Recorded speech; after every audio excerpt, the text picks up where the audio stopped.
বন্ধুরা, আজকে তোমাদের গল্প শোনাবো টুনির শরীরে অ্যালার্জি। দেখতে থাকো টুনি কিভাবে অ্যালার্জিতে আক্রান্ত হয়।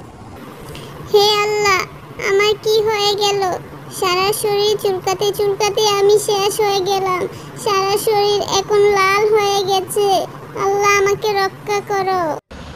বউ বউ তোমার কি হয়েছে? তুমি কেন কান্না করছো? আল্লাহর কাছে কি চাইতাছো? আমাকে একটু বলো। বউ বউ তোমার শরীরে রক্ত কেন বউ? স্বামী গো, আমি মনে হয় আর বাঁচবো না।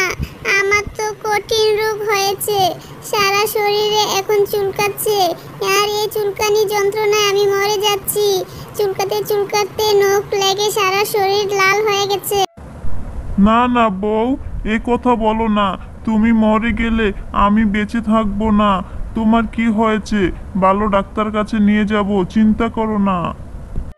কোনো ডাক্তার আমাকে এই রোগ ভালো করতে পারবে না। আমি এখন একটা কবিরাজের কাছে যাব, ওই পেঁচা মামার কাছে যাব। তুমি আমার সাথে যাবে কিনা বলো, দেখি কি হয়। না বউ, ভুলেও অমন কাজ করবে না। ওই পেঁচা মামা কখনই কারো রোগ ভালো করতে পারেনি। আমার কথাটা শোনো। আমার কথাটা না শুনে তুমি পেঁচা মামার কাছে ভুলেও যাবে না বলছি। টুনি স্বামীর কথা অমান্য করে সে চলে গেল পেঁচা মামার কাছে। টুনির অনেক বিশ্বাস ছিল পেঁচা মামা তার অ্যালার্জির রোগের চিকিৎসা করাতে পারবে। টুনি পেঁচা মামাকে অনেক বেশি বিশ্বাস করে। পেঁচা মামা, তোমার কাছে এসেছি। তুমি আমাকে রক্ষা করো। আমার সারা শরীরে অ্যালার্জি, চুলকানি, আমি আর বাঁচতে পারছি না। তুমি আমাকে রক্ষা করো। আমি থাকতে তোর এত চিন্তা কিসের বাগ্নি? কখনই তোর সমস্যা হবে না। আমি তোকে খুব ভালো একটা বুদ্ধি দিয়ে দিব। ওই বুদ্ধি অনুযায়ী কাজ করবি, দেখবি তোর রোগ শেষ হয়ে গেছে।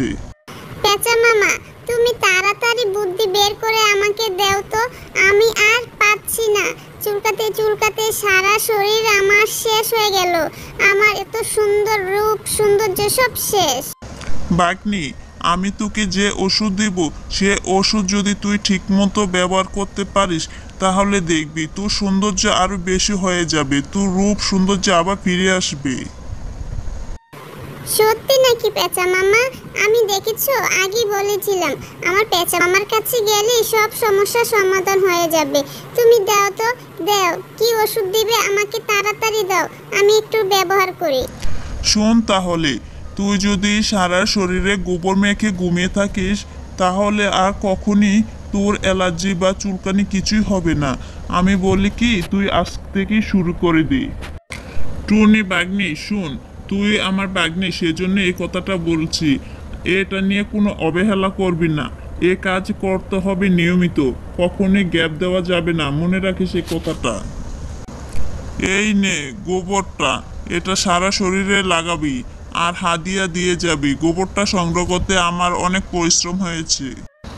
ওয়াক, থু থু। বউ, তুমি কি লাগিয়েছো? গন্ধ, ঘরে থাকতে পারছি না। ও বউ, কি নোংরা গন্ধ, বিশ্রী গন্ধ। আরে বউ, তুমি কথা বলছো না কেন? গোবরের গন্ধ পাচ্ছি তো। তুমি কি সারা শরীরে গোবর লাগিয়ে রেখেছো নাকি? ওয়াক, থু, গন্ধ। স্বামী গো, তুমি এত চিন্তা করো না।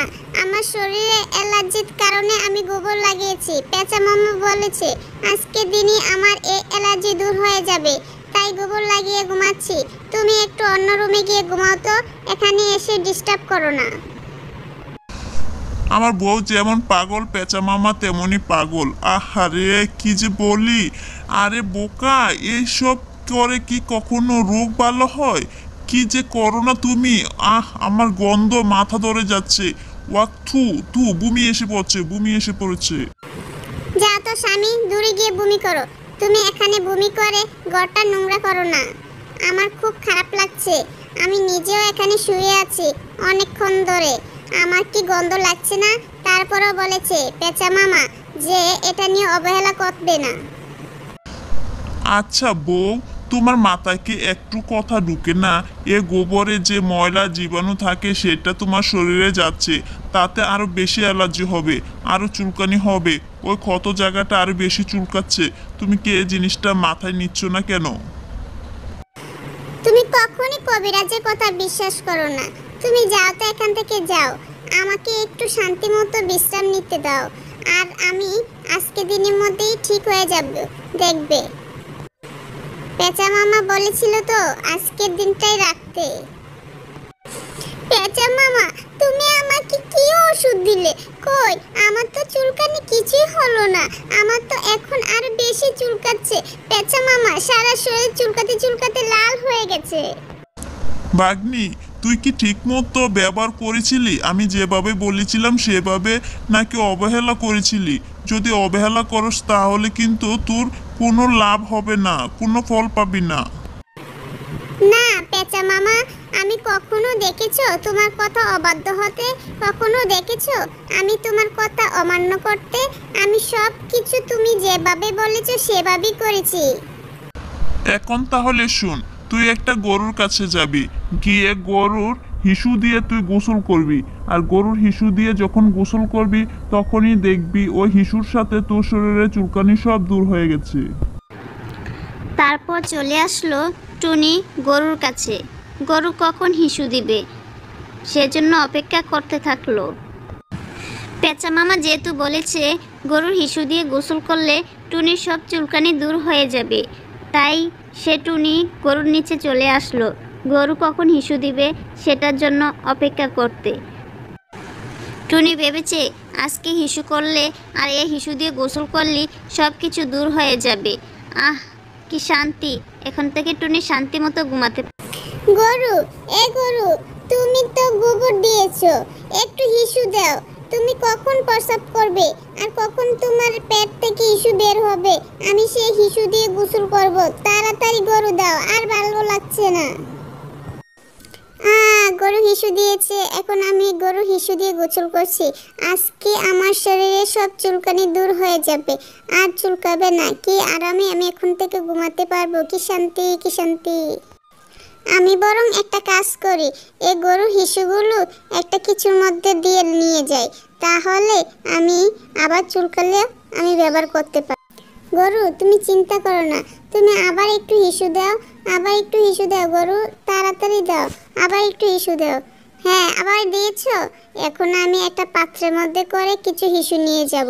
যখন আবার আমি চুলকানি শুরু করে দেব তখনই আমি এটা ব্যবহার করব। হ্যাঁ, এটা ব্যবহার করেই আমি শান্তি মতন থাকতে পারবো। এই গরু, তোমাকে অনেক ধন্যবাদ।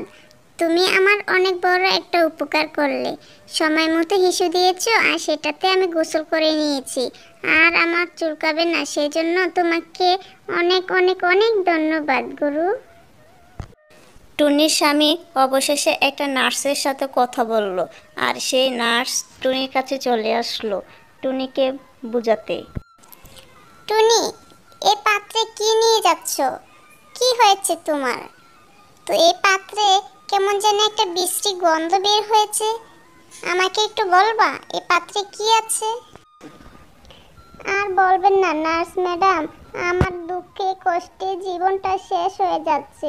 সারা শরীর চুলকাতে চুলকাতে আমি সারা রাত্র ঘুমাতে পারছি না। সেই জন্য এই পাত্রে করে হিসু নিয়ে যাচ্ছি।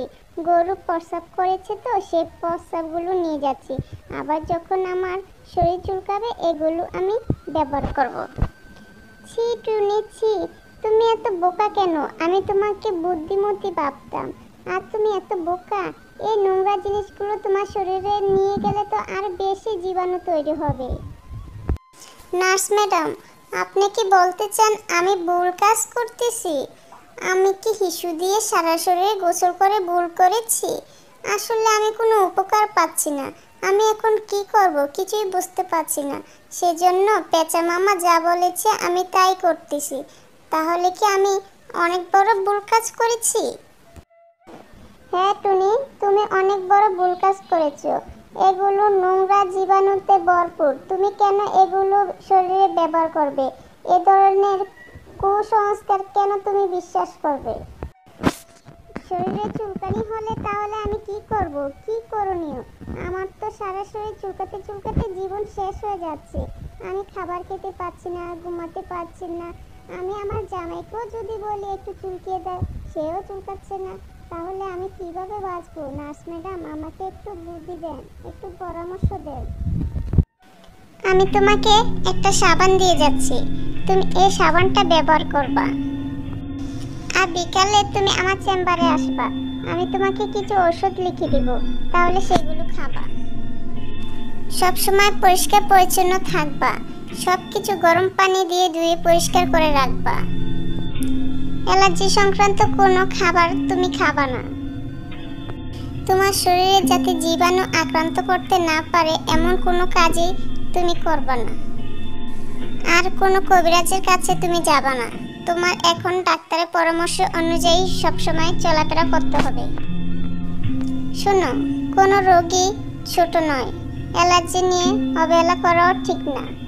তাই ডাক্তার যেভাবে বলে সেভাবে তোমাকে চলতে হবে। ডাক্তারের পরামর্শের বাইরে কিছুই করবে না। এই নাও, তোমাকে আমি একটা জীবাণুমুক্ত করার জন্য সাবান দিয়ে গেলাম। এই সাবানটা নিয়ে তুমি প্রতিদিন ব্যবহার করবে। নার্স ম্যাডাম, আপনাকে অসংখ্য ধন্যবাদ। আপনি আমার অনেক বড় একটা উপকার করলেন। আমি কখনোই আপনার এই উপকার কথা বলবো না। আমি বিকালে অবশ্যই যাব। হ্যালো বন্ধুরা, কেমন আছো সবাই? আশা করি সবাই ভালো আছো। আমাদের এই গল্পটি কেমন লাগলো?